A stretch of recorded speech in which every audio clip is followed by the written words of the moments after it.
mesmo que a gente tenha um resultado positivo nas eleições, sou pessimista em termos desse movimento enraizado que é preciso fazer né, um grande trabalho pela frente para trabalhar com a questão da informação, das redes sociais, para resgatar o tecido democrático da população brasileira. Isso é um trabalho de 10, 20 anos, um trabalho muito longo, né, que não se resolve só com a eleição, é um trabalho muito longo e de muita reflexão também, onde é preciso atuar, onde é preciso reconstruir, onde é preciso buscar diálogo. É um trabalho muito longo pela frente, mas eu sempre falo que sou muito. Eu não gosto da expressão otimista, porque não é otimismo, mas tenho muita esperança nessa geração, que é uma geração muito mais. Uma geração de estudantes, hoje no Brasil todo, em todas as escolas, que ela é muito mais crítica, ela é muito mais crítica, independente do espectro ideológico, é uma geração muito mais politizada.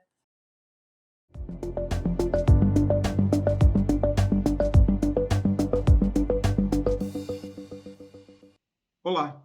Hoje tenho a alegria de receber aqui no Espaço Recíproco a Rosana Pinheiro Machado, que é atualmente professora do Departamento de Ciências Políticas e Sociais da Universidade de Bath, no Reino Unido. Ela é formada em Ciências Sociais pela Universidade Federal do Rio Grande do Sul, em 2002, doutora em Antropologia pela Universidade Federal do Rio Grande do Sul, em 2009. Ela estuda os impactos econômicos e políticos do comércio no sul global, particularmente no Brasil e na China. Rosana editou e escreveu 6 livros, 3 como coautora. É colunista no jornal É o País e tem participado ativamente no debate político brasileiro. Rosana, obrigado pela tua participação. É uma felicidade receber você aqui. Eu queria já começar a te perguntar sobre a China. Você tem a China como um dos principais temas de pesquisa. Queria saber um pouquinho de tudo. De onde veio esse teu interesse? O teu primeiro livro foi China, Passado e Presente, publicado em 2011, sobre as transformações da sociedade chinesa. Mas como essa transformação tem ocorrido em um passo tão acelerado, eu pergunto diretamente, esse livro de 2011 já está ultrapassado? Muito obrigada, professor Marcelo, pelo convite. É uma honra imensa estar aqui com você, especialmente hoje para também falar sobre a China, que é um tema tão caro à minha trajetória acadêmica. Eu comecei a estudar a China foi durante o início da minha pesquisa. O interesse começou porque eu sou muito curiosa. Quer dizer, não sei se eu posso dizer que eu sou uma pessoa muito curiosa, mas com pesquisa eu sou muito curiosa. Eu comecei minha pesquisa no Camelódromo em 1999, ainda como iniciação científica. E eu via os grandes, eu sempre olhava, minha pesquisa era sobre economia informal, mas eu sempre olhava para a procedência dos produtos e via Made in China, e ficava com aquilo na cabeça, ainda como uma jovem pesquisadora, da onde vinham aqueles produtos, desde a minha primeira saída de campo. E demorou, e eu me lembro que eu pensava, eu quero entender de onde vêm esses produtos que estão aqui disponíveis, muitos deles para a população brasileira pela primeira vez, produtos manufaturados que eram muito caros antigamente, né? Há 2, 3 décadas o acesso era muito mais restrito e tinha como objetivo seguir toda a cadeia das mercadorias e ir até a China. E para isso começou a se transformar num projeto sério, um projeto de vida e acadêmico de vida também. E aí isso envolveu com que eu estudasse o chinês, começasse a estudar chinês em 2002, e me preparando, depois fiz pesquisa com a comunidade chinesa no Paraguai, e depois fui para a própria China, morar na própria China, fazer pesquisa nas fábricas. Isso, e depois já tinha ido algumas vezes a congressos, aí eu já estava no doutorado. E a China, então, ela começou com a curiosidade de uma jovem pesquisadora de iniciação científica, quando eu tinha 20 anos, e foi crescendo como projeto de mestrado e doutorado até que eu chegasse à China, estudando já o chinês há bastante tempo, via os cursos oferecidos pela universidade e, e aí escrevo 2 livros paralelamente. Um primeiro, que é o Made in China, que é a minha tese de doutorado, que é uma tese que foi premiada pela Unpox, é uma tese que ganhou o grande prêmio CAPES de tese, e ela saiu junto com esse livro que se chama China, Passado e Presente, é o meu livro favorito. Eu fico muito feliz que a gente começou essa entrevista falando dele, porque esse é um livro que, com o Grande Prêmio Caput de Tese, eu ganhei uma bolsa que eu fui para de uma bolsa para ir para Harvard. E eu fui a primeira brasileira dos centros de estudo chineses a ir para Harvard. E para o Centro de Estudo Chinês. E o centro tem mais de 120 anos.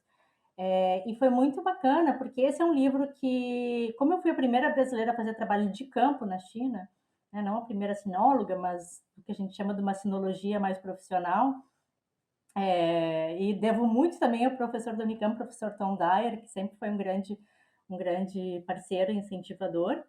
E então fiz esse livro que era ao mesmo tempo uma necessidade que eu via de que não tinha nada sobre nada não, tinha muito pouco, hoje já tem muita coisa, mas tinha muito pouco sobre história da China para um público brasileiro. E esse livro, então, respondendo a tua última pergunta, ele é um livro que até o século XX ele está atualizado. Estou fazendo uma segunda edição agora, provavelmente sai pela LPM, e eu vou ter que refazer toda a parte final, porque ele está muito desatualizado, a última parte, não desatualizada, falta muita coisa.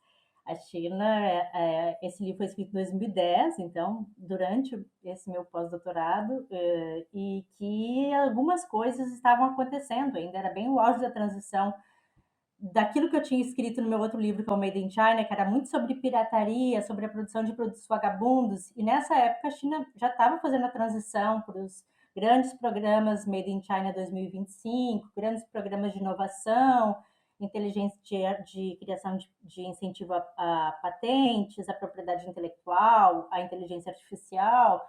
A China já estava fazendo a sua transição tecnológica e o livro ainda para muito nessa transição. Hoje eu teria que escrever não só sobre a revolução tecnológica que a China passou e sobre o próprio combate a esse modo Made in China. Made in China, eu digo, esse modo de produção de mercadoria baratas, que foi o primeiro grande modelo de desenvolvimento da China pós-Mao, e como ela tem superado esse modelo, mas também quero trazer muito nessa versão que eu estou escrevendo sobre os movimentos sociais, não chamaria movimentos sociais, mas certamente gostaria de trazer a ação coletivas, né? Os novos grupos, movimentos, as lutas feministas, LGBTs, os movimentos trabalhistas. Também gostaria de atualizar sobre essa coisa mais latente da China, dessa nova China também, que não só que versa sobre ciência e tecnologia, mas também sobre novos grupos que contestam e se expressam. E tudo o que aconteceu agora recentemente em Hong Kong, esse movimento que de fato está ocorrendo, que é bem interessante. E você justamente mencionou aí que você estudou e teve esse interesse aí pelo contrabando, o mercado ilegal e as suas consequências nesse eixo China, Paraguai e Brasil. Eu queria saber um pouco qual que é o tamanho dessa economia informal que é abastecida por o que aqui a gente chama de sacoleiros, né? Como isso afeta as relações entre esses países? E uma terceira questão é se a chegada dos players gigantes, tipo AliExpress, né, que fazem essa conexão direta, afetam de algum modo essa dinâmica. Eu não saberia precisar o número, porque justamente por ser economia informal, é sempre muito difícil de dar uma precisão e de contabilizar, porque era um mercado, eu digo era porque mudou profundamente. Eu vou responder a primeira e a última pergunta meio juntas, porque era um mercado de proporções gigantescas e que eu desconheço como que a gente pode quantificar o que era aquele mercado. A gente tem, né, números sobre, evidentemente, sobre a economia informal no Brasil, que em determinados momentos atinge grande parte da população nos anos 90, 50%, depois esse número cai, tem a sua maior queda, o maior número de taxa de emprego durante o crescimento econômico na era Lula, sempre uma grande parte da população trabalhando na economia informal, e na economia informal até, eu diria, 2006, a importância do contrabando, das mercadorias que vinham do Paraguai, não só como contrabando, muitas vinham legalizadas também, era gigantesca, mas as pessoas entravam e saíam conforme entravam e saíam do mercado de trabalho, muito difícil quantificar. Mas o que eu posso falar sobre a importância disso? Isso marcou uma era no Brasil fundamental, primeiro, em termos de acesso ao consumo, num período nos anos 90 e 80 em que esses bens eram raríssimos, então a maioria da população brasileira teve seu videocassete via Paraguai, as pessoas não tinham o seu radiofone, como diziam, né, via Paraguai, todas essas mercadorias que eram chamadas mercadorias importadas, a China teve um papel muito grande nesse mercado. Mas eu acho interessante isso quando você pergunta também sobre as relações dos dois países, porque nunca foi também uma relação oficializada.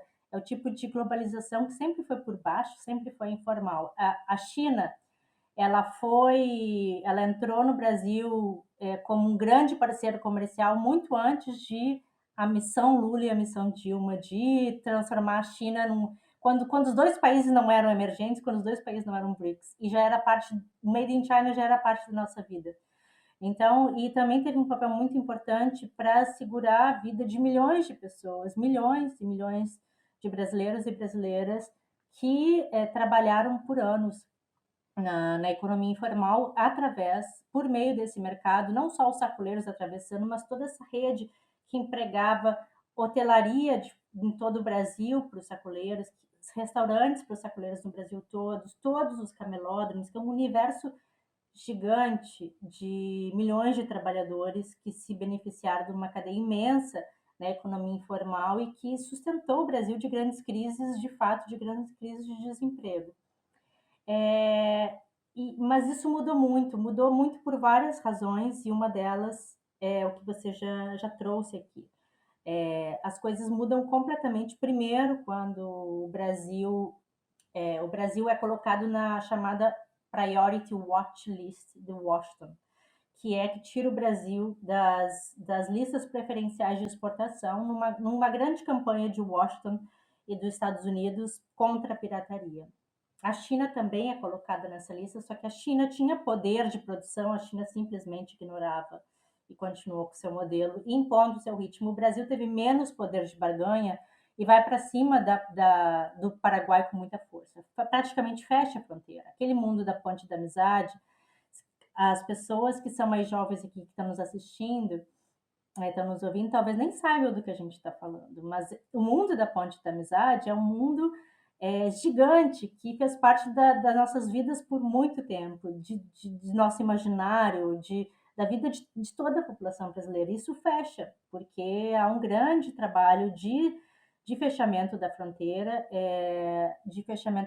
Brasil-Paraguai. Se torna impossível para o Paraguai, todos os sacoleiros do Brasil. E aí duas coisas novas acontecem. O primeiro é a entrada dos grandes gigantes via internet, e o segundo é que São Paulo vai substituir esse lugar do Paraguai. Então, ao mesmo tempo, e as duas coisas hoje combinam, porque tem muito trabalhador que ainda não consegue acessar como comprar via ou importar via grandes lojas e grandes sites chineses. Então, muitos vão comprar direto dos sites, muitos vão comprar direto ainda do camelô, da lojinha, e essas pessoas vão buscar as mercadorias em São Paulo. Então, hoje a gente tem dois modelos, um que é o consumidor que compra direto dos grandes sites, e outro é os consumidores que vão comprar de comerciantes sacoleiros que agora vão para São Paulo e não mais ao Paraguai. Então, as cadeias mudaram, né? Seja pelo âmbito digital, seja por causa do fechamento da fronteira Brasil-Paraguai. É um movimento interessante ainda, que vai evoluir, não sei como, mas de alguma maneira.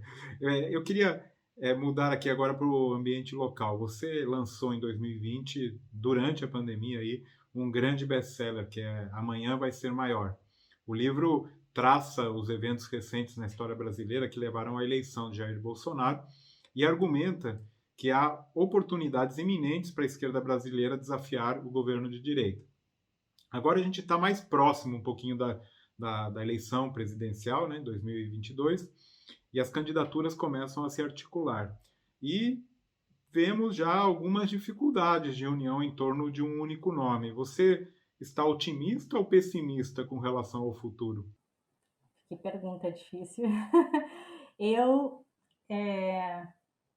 estou pessimista e otimista. Eu estou muito pessimista, muito otimista em relação ao fato de que acho que existem chances. Já fui muito mais pessimista em relação à vitória, à reeleição de Bolsonaro.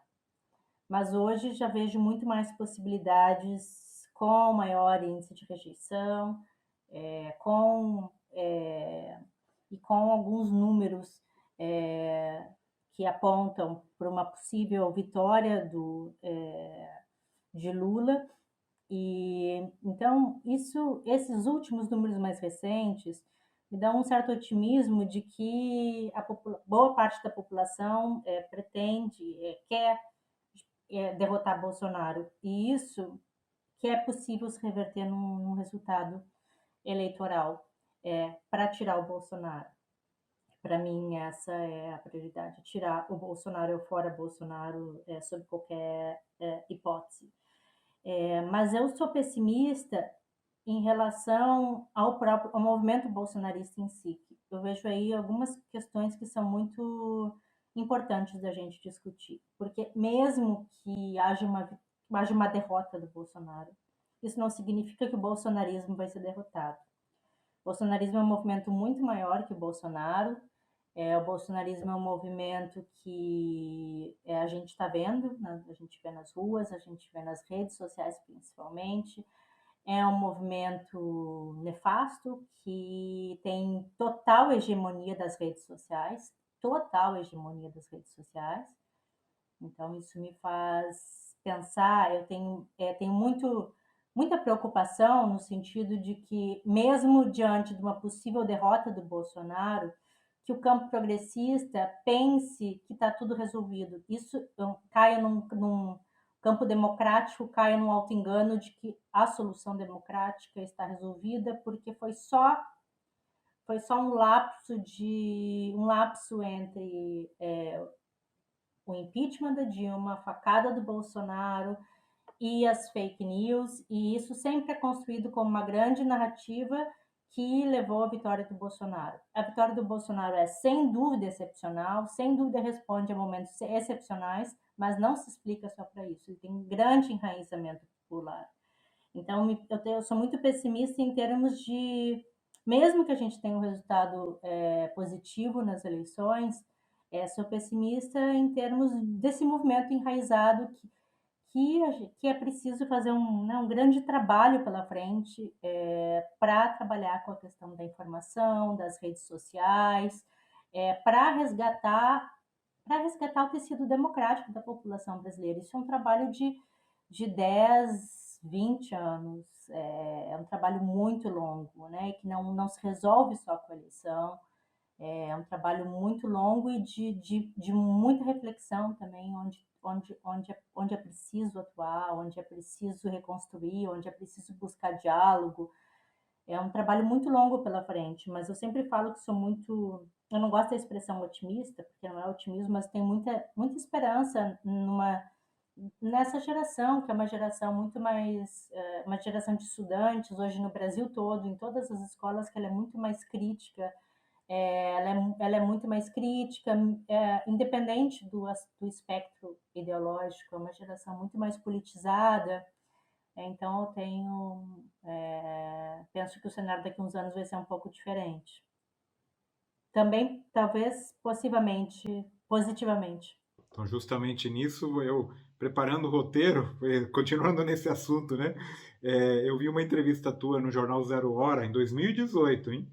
Que você disse: o Brasil vai ter outra sociedade daqui a 10 anos e vai ser muito melhor. Você ainda acredita que isso vai de fato acontecer? Eu sempre vejo essa manchete e penso que eu vou pagar por ela, pagar no bom e no mau sentido, né? Por ela a vida toda. No sentido que eu quis dizer, sim, sim, porque inclusive o final do meu livro, né? Uma ideia de que trabalhando com juventude no Brasil, e agora eu estou tentando resgatar um projeto de dar aula em escolas públicas. Eu quero dar aula para mais de 5.000 pessoas em estudantes de escola pública até o final do ano. Porque gosto, entendo o Brasil a partir dos jovens. A gente vai entendendo as mudanças a partir dos jovens, né? Que é lá que estão as coisas latentes. Então, quero me reconectar com os jovens, que é algo que eu sempre fiz na minha vida. E quando em 2018 eu estava muito conectada com jovens de várias de periferias, de diferentes movimentos ideológicos, inclusive jovens bolsonaristas, jovens de esquerda, e eu via essa juventude, como eu falava antes, que era uma juventude muito mais crítica, muito mais politizada, porque a escola mudou, porque a internet mudou. Então, nesse aspecto de que a gente vai ter uma geração muito mais politizada, uma geração muito mais feminista, muito mais antifascista, eu acredito que sim. E acredito também que é essa geração que vai levar adiante a mudança da sociedade brasileira. Acredito não. Obviamente será, porque eles vão crescer e a gente vai envelhecer. Então, evidentemente, serão eles. E essa é uma geração mais politizada do que as outras, assim, politizada na capilaridade. Isso talvez seja um fato novo, uma geração de meninas feministas discutindo raça, gênero, sexualidade nas escolas, mesmo os meninos que eram pró-Bolsonaro. A gente tinha um tipo de discussão em sala de aula e de vitalidade dessas questões que de fato a gente vai ter uma nova sociedade no Brasil. Agora a grande questão, e eu sempre coloquei no livro também, eu termino o livro com essa discussão dizendo que nosso foco tem que ser nessas pessoas, nesses movimentos, nas coisas que a gente tem de bom no processo democrático brasileiro e focar nisso como formas de fortalecer os meios de saída. Eu nunca tive uma narrativa totalizante de que o futuro seria brilhante, seria lindo, né? Mas de que esses grupos são a nossa saída democrática, esses grupos são a vitalidade da renovação da democracia brasileira, e que a gente precisa ter um projeto para essas gerações também, porque não adianta a gente só dizer, o futuro vai ser mais bonito com a rapaziada, porque isso é injusto com eles. É a nossa geração que tem que lutar e preparar as instituições para que essa geração possa crescer e ocupar seu lugar, né? Mas então, eu também nunca gosto de narrativas totalizantes se o futuro vai ser melhor ou pior. O futuro vai ser melhor e pior, porque a história é feita de fatos com vitórias e derrotas, com aspectos melhores e piores, mas certamente esse é o lado positivo da sociedade brasileira, assim como eu acabei de dizer que tem feridas que vão ficar abertas por muitos anos, e talvez piorem, porque esse buraco que a gente entrou das fake news, da desinformação, melhor dizendo, é um buraco muito profundo. E ninguém, por enquanto, sabe como sair disso. Ninguém sabe. E ninguém pode dizer para onde vai, se a situação vai melhorar, se vai piorar. A gente pode dizer, olha, tem uma possibilidade de que isso vai continuar, isso é muito negativo, porque o bolsonarismo vai continuar, e esse mundo da internet vai continuar muito além do Bolsonaro, assim como a gente tem toda essa nova geração chegando e pedindo passagem. E esse Brasil que vai estar nas ruas disputando nos próximos 10 anos, acredito eu. Rosana, e eu fiquei curioso agora para ouvir um pouco sobre outra preocupação tua, que é a história e a questão do sofrimento acadêmico. As pessoas não têm a mínima ideia da vida estressante dos professores universitários, da vida da academia, dos estudantes, né, dos alunos de doutorado, de mestrado. O que você tem pesquisado sobre esse assunto? Muito obrigada por dar a oportunidade de falar sobre esse tema que é tão caro a mim. Eu falo sempre que eu não me considero uma pesquisadora do sofrimento, da depressão, ou da opressão acadêmica, mas uma militante. Estudo, mas ao mesmo tempo acompanho de perto como antes eu diria como uma ativista, não militante, como uma ativista, alguém que estava sempre próximo aos alunos falando desse tema, e cada vez mais me profissionalizando, porque agora também vou fazer treinamento, vou fazer uma certificação muito em breve para atender, para trabalhar como socorrista, primeiro atender primeiros socorros de estudantes com depressão, porque nos últimos anos, desde que escrevi um desabafo, chama Precisamos Falar sobre Vaidade na Vida Acadêmica, que era um desabafo, e esse artigo fez com que eu recebesse 300 cartas de estudantes falando dos seus problemas, e depois em consequência disso, organizei um curso de escrita no YouTube. E esse curso também foi uma grande terapia em grupo. A gente vê os comentários, são milhares de comentários. Gostaria de convidá-los todos que estão nos assistindo para ir no curso, para ir no canal, porque vocês vão ver algo impressionante de depoimentos do Brasil todo, de pessoas isoladas, de pessoas sofrendo. O interessante disso, então, assim, tudo começou muito informalmente, como um grande desabafo meu, de alunos. Na época, eu estava em Oxford, eu recebia muitos alunos que faziam fila no meu escritório para chorar. E eu estava fazendo também uma titulação, né, de pós-graduação para ser professora lá. E o meu trabalho acabou sendo sobre esses alunos que iam para minha sala para chorar e que eles ouviram falar que tinha uma brasileira que era bacana. Então, eu era brasileira que tinha fila para eles, começava a soluçar. E aí eu comecei a abraçar esse tema, escrevi essa coluna e eu comecei a receber muitas e muitas e muitas cartas e eu fui estudando o tema. Isso me levou a conhecer números, a ler, de novo, sem ser uma pesquisa acadêmica, no sentido estrito, né, do termo, mas como alguém que está trabalhando junto a estudantes, e eu descobri que isso é um problema global e é bem interessante, porque os números brasileiros não são diferentes dos números dos países com excelente nível de desenvolvimento de bem-estar social. Então, a gente tem um número que é mais ou menos padrão hoje no mundo, que é, claro que eu estou aqui dando um número muito amplo, mas só para dar uma ideia, a gente tem pesquisas publicadas tanto na Nature como na Sciences, mostrando que diferentes países, a gente tem 50% da população de estudantes, perdão, adoecida mentalmente, em sofrimento mental, e pelo menos 30 ou 35, de 30 a 35% em todos os países. Em muitos países reproduzindo um número muito parecido de estudantes, um terço dos estudantes em depressão. Então, isso, algumas pessoas chamam de epidemia de depressão no mundo acadêmico, daí os epidemiologistas não gostam do termo, e eu respeito, então, mas isso é só para levantar a importância do tema politicamente, né, para chamar a atenção, né, do tamanho do problema, e que isso acontece, né, muito, principalmente na pós-graduação, por causa do isolamento, porque no doutorado, quando as pessoas perdem as suas redes, muitas vezes estão longe de casa, e a gente tem algo nesse modelo do século XXI de educação que é discutido também na literatura como uma bomba relógio.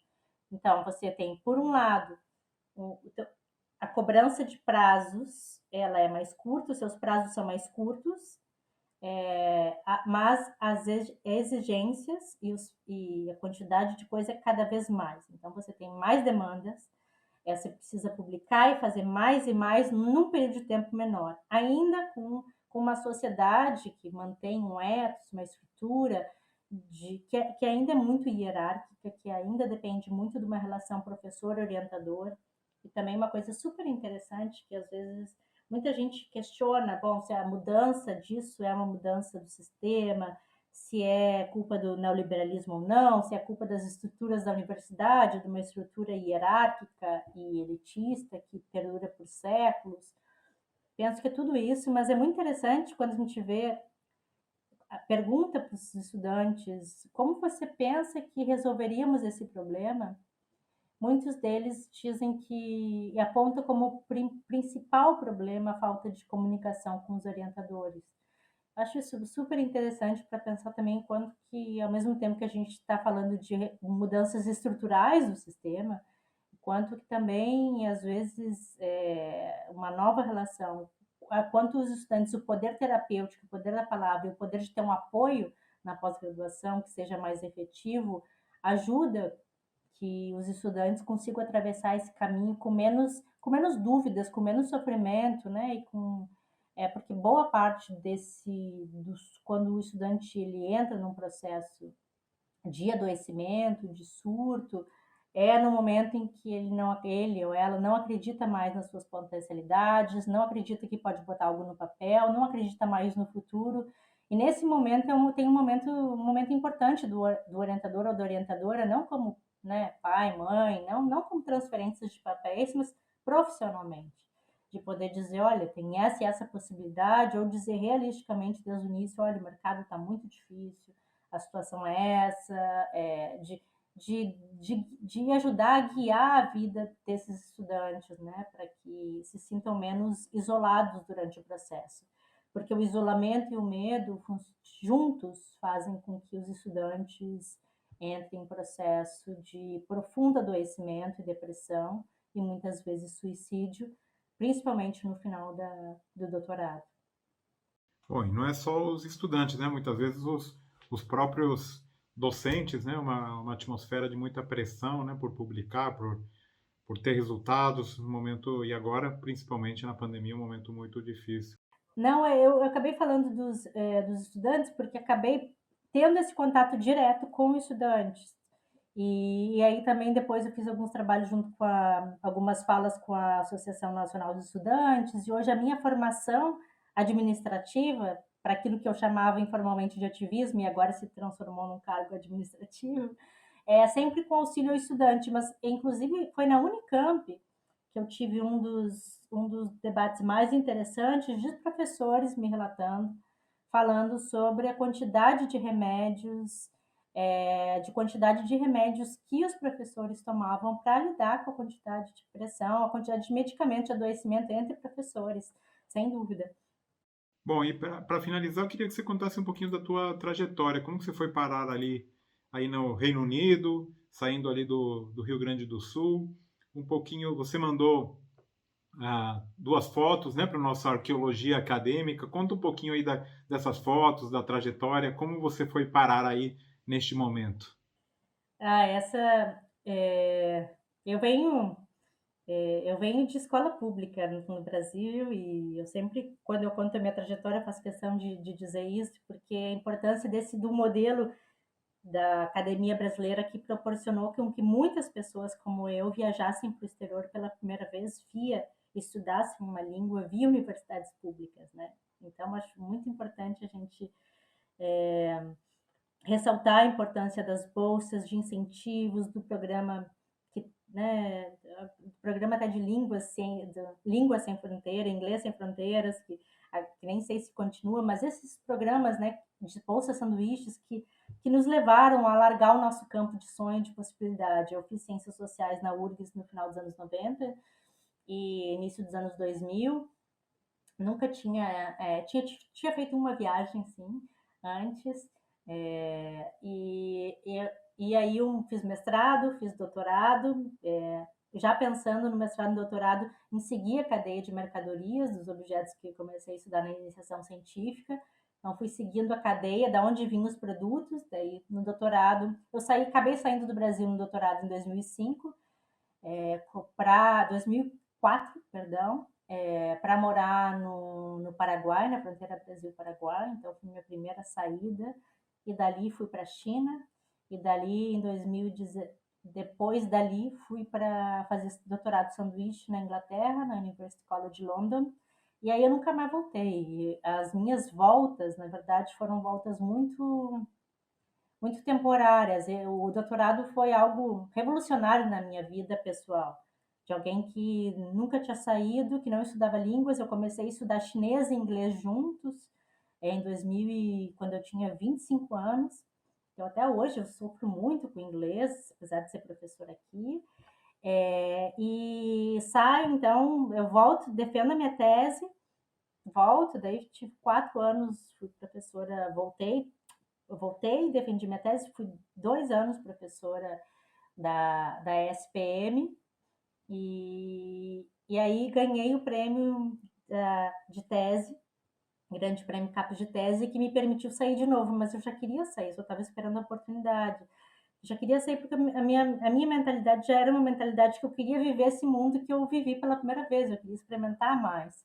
Aí fui para os Estados Unidos, dos Estados Unidos fui direto para Oxford, onde fui professora há 4 anos, e quando acabou meu contrato lá, eu estava numa vida muito pensando se voltava ou não para o Brasil, eu tinha uma parte minha pessoal que queria voltar, e eu decidi voltar, e aí eu tive uma oportunidade muito boa, que é ser professora visitante do exterior, numa bolsa do CNPq, que me permitiu ficar 2 anos, então, em Santa Maria, onde eu fui muito feliz, onde tive também tempo para escrever, para pesquisar, para ter contato com alunos de Universidade Federal Brasileira, que eu não tinha tido como professora, e foi um tempo onde estava muito em dúvida se faria concurso no Brasil ou não. Cheguei a fazer um concurso só na USP, não passei, e acabei daí fazendo concurso para cá, para uma vaga permanente. Agora já estou aqui quase há 2 anos. Então já é meu terceiro momento de Inglaterra, já são agora quase 7 anos de Inglaterra, somando tudo, e eu acho isso muito doido, porque há pouco tempo eu nunca tinha saído do Brasil e agora já tenho tanto tempo de Inglaterra, e onde já é parte da minha vida, a vida docente britânica.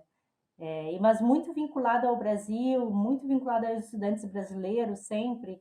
Tem uma vida, o fato de eu ter feito a minha formação no Brasil, meu doutorado no Brasil, e ter sido uma estudante que eu amava o que eu fazia, eu amava o doutorado, eu ia em todos os congressos, eu ia em todas as ANPOCs, ABAs, etc. A minha vida ela é completamente enraizada à vida acadêmica brasileira e nunca vai mudar, nunca. Eu faço banca uma vez por semana no Brasil e estou sempre em contato com os estudantes, e eu acho isso uma coisa muito, muito bonita que eu consegui construir, que eu tenho uma vida já enraizada aqui, mas ao mesmo tempo, muito ainda vinculado ao Brasil, e acho que vai seguir assim por muito tempo. Confuso horário daqui. Então, Rosana, e essas fotos que você mandou? Conta um pouquinho delas. Não é fácil encontrar fotos, né? O pessoal de hoje que tem celular acha que é fácil a gente encontrar fotos, né, de antigamente, mas não é tão fácil, né? Ainda mais imigrante, né? Porque a gente migra com uma malinha, e daí a gente né, nunca sabe quantas malas vai trazer, e as fotos ficam sempre na casa dos pais. E é sempre aquele momento de voltar para casa e olhar as fotos. Essas são fotos que eu mandei, que eram fotos impressas. É, eu mandei 2 fotos, uma que eu mandei as fotos e pensando em momentos altos, né, da minha trajetória acadêmica, o que era o melhor da minha graduação, e aí eu pensei no trabalho de campo. Também era porque eu tinha, mas resumindo, acho que elas são um resumo da nossa conversa hoje, porque uma foto é eu com 19, 20 anos, na minha primeira saída de campo, com os meus interlocutores, que depois foram meus interlocutores no Camelódromo de Porto Alegre, eles foram meus interlocutores por 5, 6 anos, a maioria essas pessoas ainda são minhas amigas, muitas faleceram, mas essas pessoas, eu devo tudo a elas, da minha carreira, tudo que eu consegui, tudo que eu falei que foi vindo na minha vida, que eu fui conquistando junto com essas oportunidades que eu tive de bolsas, né, de orientação, foi junto com a generosidade dessas pessoas. E aí a outra foto sou eu atravessando a ponte da amizade pela primeira vez no mototáxi, atravessando, fazendo trabalho de campo, que eu acho que hoje, se uma orientanda minha diz, eu vou fazer trabalho de campo numa fronteira internacional, que é considerada a mais perigosa do mundo, e para estudar contrabando, o sistema de ética da minha universidade hoje não deixaria. Eu não sei como eu fiz aquilo. Então, é uma coisa, hoje eu acho uma loucura, mas é de algumas loucuras que saem as melhores coisas. Mas hoje eu penso um pouco diferente. Hoje, quando eu tenho muito mais consciência feminista, do tipo de problema que eu estava me colocando, mas naquela época eu eu não pensei sobre isso, mas por sorte eu tive um trabalho de campo muito feliz, porque graças àquelas pessoas que mostrei na outra foto, que sempre me deram proteção, sempre fui com pessoas muito honestas, muito generosas e que me mostraram esse mundo pela via da importância do trabalho para essas pessoas.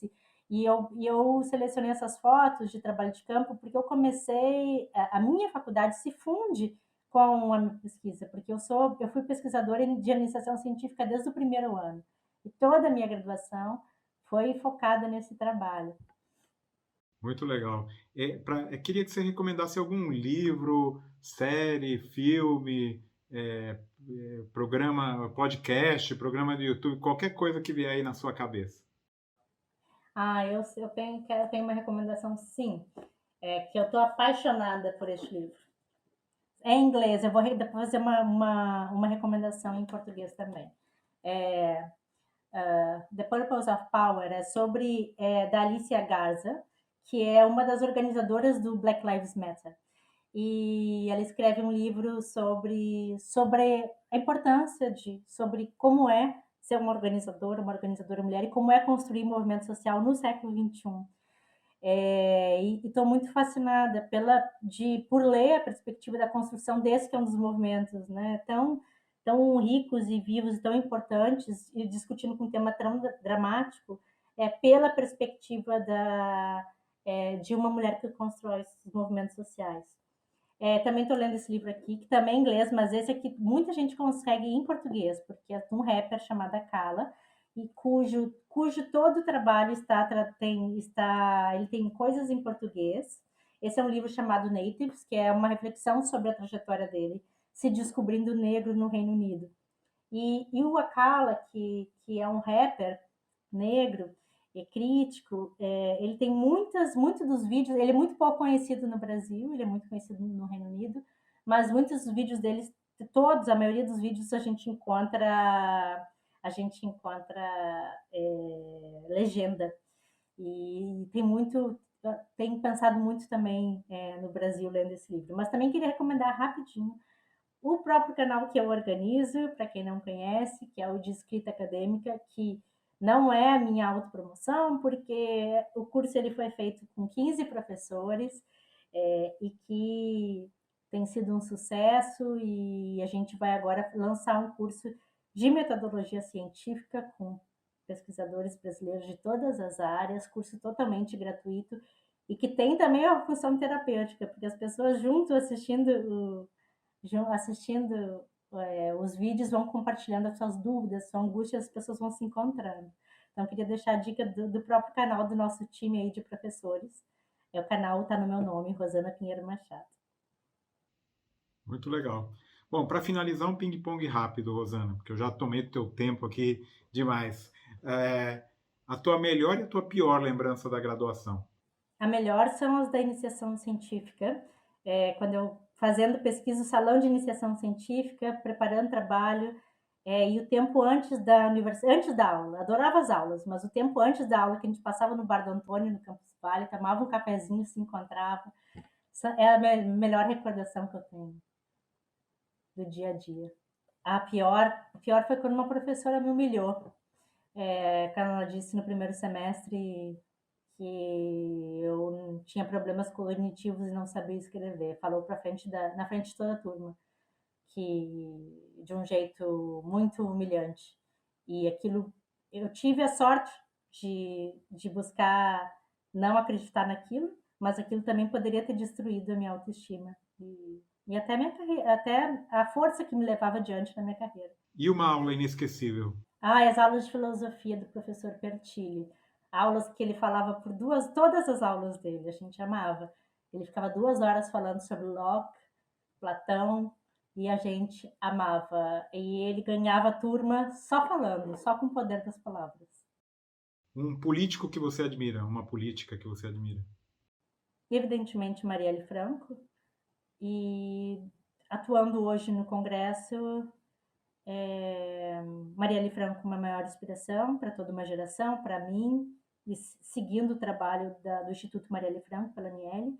E hoje eu gosto muito do trabalho e das posições do Marcelo Freixo.